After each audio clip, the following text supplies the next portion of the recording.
চলো আজ আবারও একটা নিরামিষ রেসিপি নিয়ে চলে এলাম তোমাদের সাথে শেয়ার করতে। যাদের রেসিপিটা জানা তারা অবশ্যই স্কিপ করে যাবেন, আর যদি কারোর জানা না থাকে তাদের জন্য পুরো রেসিপিটা দেখার অনুরোধ রইল।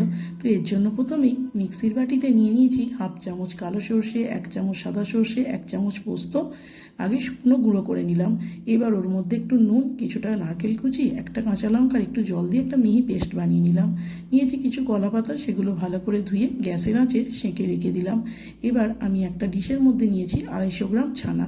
তার মধ্যে দিলাম পরিমাণ মতো নুন, স্বাদের জন্য একটু চিনি, দিলাম একটু হলুদ গুঁড়ো, একটু লঙ্কার গুঁড়ো, 1.5 চামচ সেই সর্ষে নারকেলের পেস্টটা। সবটা ভালো করে মেখে 1 চামচ কাঁচা সর্ষের তেল দিয়ে আবারও ভালো করে মেখে নিলাম। এবার একটা করে কলা পাতার মধ্যে দিয়ে দিলাম কিছুটা করে ওই মেখে রাখা ছানা।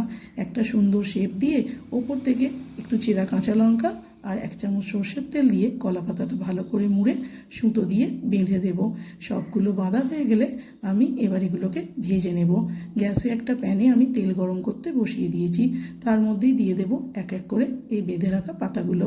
এবার ঢাকনা চাপা দিয়ে 3-4 মিনিট মতন লো আঁচে এগুলোকে একটু সেঁকে নেব।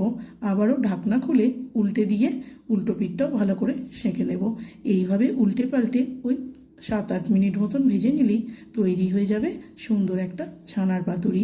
এবার নামিয়ে দুপুরবেলা গরম গরম ভাতের সাথে পরিবেশন করে বলো তো খেতে কেমন হয়েছিল।